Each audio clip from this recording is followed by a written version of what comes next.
그리고 다섯 번째 오황토성 중궁입니다. 여기는 최악의 자리입니다. 가장 나쁜 자리. 고립궁, 사면초가, 사방이 온통 적으로 둘러싸였다 이런 뜻이죠.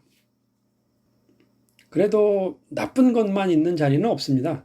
여기가 제일 나쁜 자리긴 하지만 요 중궁에 들어가게 되면은 그 삶과 죽음이 공존합니다. 그러니까 죽음이 가까이 있다는 뜻이죠. 그 생사의 갈림길, 까딱하면 죽는다는 뜻입니다. 그러니까 말과 행동을 아주 조심해야 되겠죠. 이 구궁이 있는데 중앙에 이제 이게 왕이나 황제를 의미하거든요. 가운데 자리가 이 가운데 황제가 있고 8개 궁이 있죠.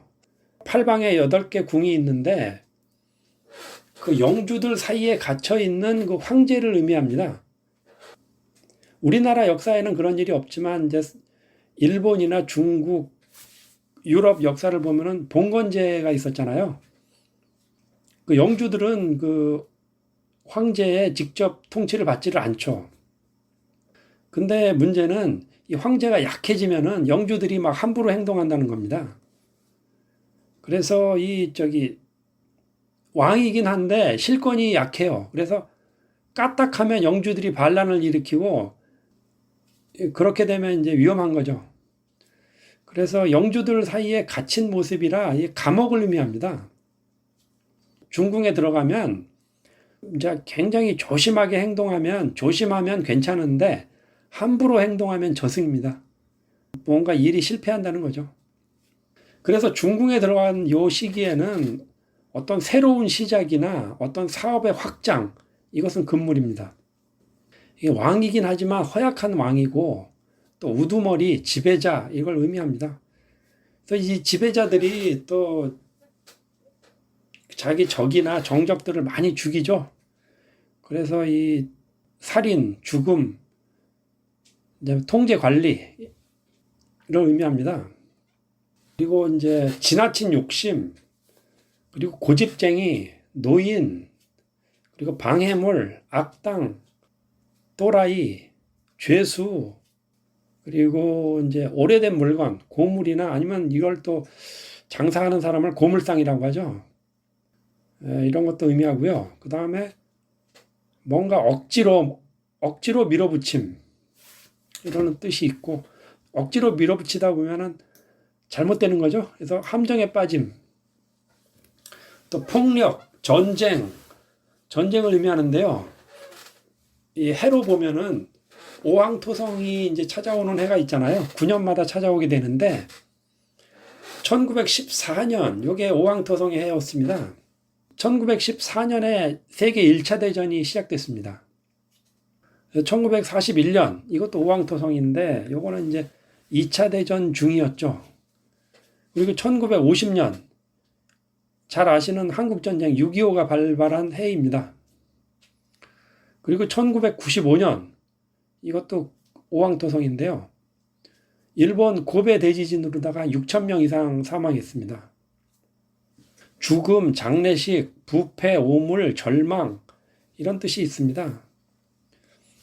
그리고 질병으로는 암, 난치병, 고질병, 고치기 힘든 병입니다. 또 어떤 병이 재발하는 거, 인체 중에서는 복부를 의미하고요. 오장육부를 의미합니다. 이 오황토성, 여기 오황토성이 어떤 물건을 썩게 만든다 이런 의미가 있거든요. 사람이 음식을 먹으면은 이 뱃속에서 소화가 되면서 결국 대변이 만들어지잖아요. 대변이 만들어지니까 이걸 좀 썩게 한다 이렇게 말할 수도 있겠죠. 백금성, 건궁입니다. 이 건자는 이 하늘 건자도 되고 마를 건자도 됩니다. 그래서 하늘 천을 의미하고요. 간지로는 술해. 여기는 아주 이제 강운궁입니다. 그러니까 운이 아주 강해진다.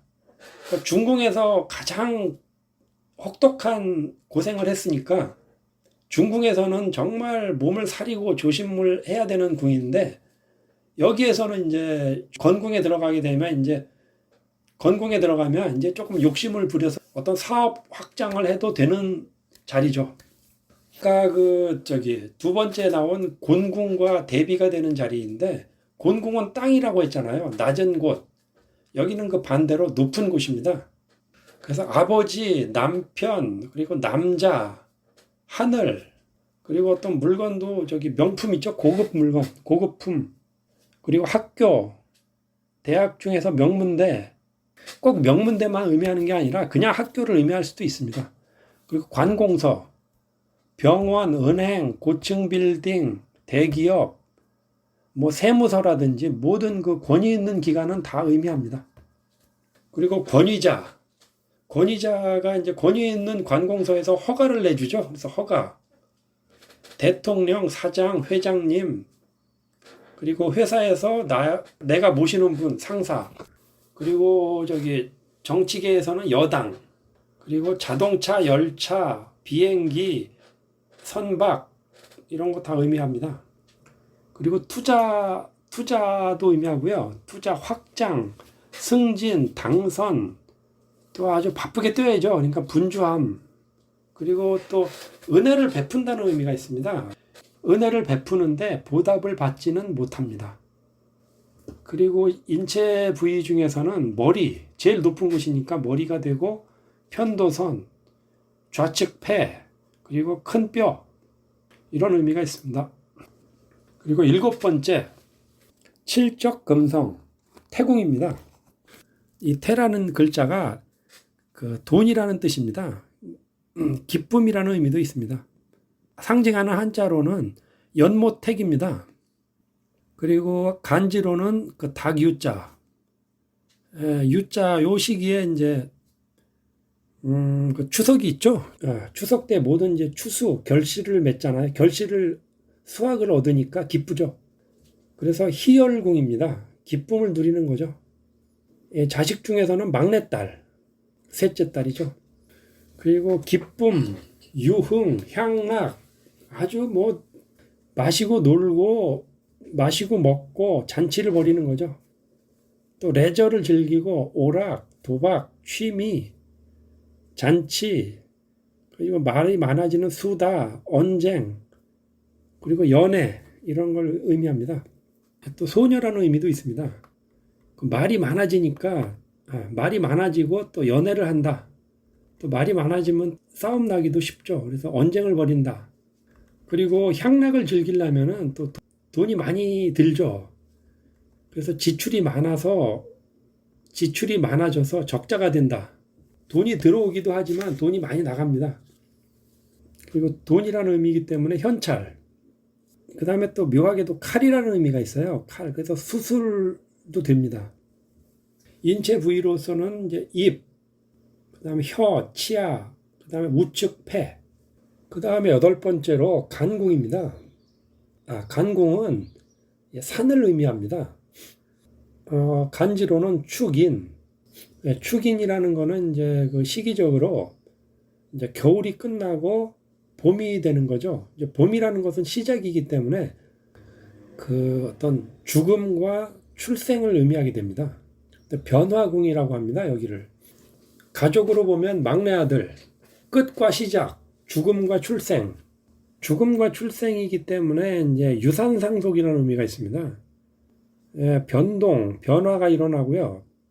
이 변화라는 거는 그냥 변화도 되고, 또 어떻게 보면 되냐면, 이 잘 나가던 사람은 이제 좀 잘 나가던 사람에게는 고생이 찾아오고, 고생하던 사람에게는 이제 낙이 찾아오고, 이런 의미가 있습니다. 그리고 산이라는 의미에서 산에서 이제 물건을 이제 쌓아 올린다, 이런 의미가 있기 때문에 축적, 그리고 저축, 그리고 큰 부동산이 되겠습니다. 여기에 대비되는 것이 이제 곤궁이죠. 이 곤궁 같은 경우는 이제 소규모 부동산을 의미하는데, 이 간궁은 큰 부동산입니다. 넓은 땅도 되고, 저축을 의미하니까 통장, 재산, 또 보험, 그 다음에 스님들이 계신 사찰, 숙박업, 그 다음에 묘, 죽음과 관련이 있기 때문에 또 묘라는 뜻이 있습니다. 인체 부위로는 이제 관절이라는 거는 이쪽 부위와 저쪽 부위를 연결해 주는 거잖아요. 그다음에 허리. 허리는 이제 상반신과 하반신을 연결해 주는 곳이 허리죠. 그 디스크도 역시 그 연결 부위죠. 그다음에 코, 맹장 이런 의미가 있습니다. 오행 중 토가 3개가 있는데 이는 이제 그냥 그 집 주변의 논밭을 의미하고 오는 쓸데없는 황무지입니다. 이제 8은 높은 산 이렇게 구분이 됩니다. 그리고 마지막으로 9번째 구자화성이 됩니다. 이것을 이궁이라고 하는데 상징 오행은 불이죠. 화. 간지로는 오. 이것을 광명궁이라고 합니다. 이제 화기 때문에 불이기 때문에 환하게 밝히는 거죠. 환하게 밝힌다 해서 시비를 가린다. 어떤 재판을 의미합니다. 그리고 이제 광명이라는 거는 이제 고생했던 사람에게 어떤 빛이 찾아온다는 것이니까 그동안 잘했으면 그동안 잘한 사람은 이제 빛을 보는 거죠. 빛을 봐서 출세하고 명예를 얻는 겁니다. 근데 그동안 잘못했으면 이제 발각돼서 들통나는 거죠. 가족 중에서는 둘째 딸, 차녀가 됩니다.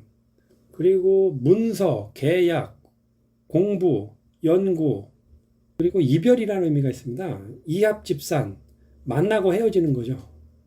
또 시험, 이제 학생들이 시험을 잘 봐야죠. 또 화려한 장식, 그 다음에 요즘에 뭐 많이 보는 동영상, 사진, 그 다음에 눈, 안과도 의미합니다. 정신적인 것, 또 예술에 빠진다 이런 의미도 있습니다. 인체 부위 중에서는 심장, 눈, 혈액, 그다음 유방 이런 의미가 있습니다. 여기까지 9개의 궁의 의미 중에서 아주 중요한 것만 간추려서 말씀드렸습니다. 여기까지 들어주셔서 감사합니다.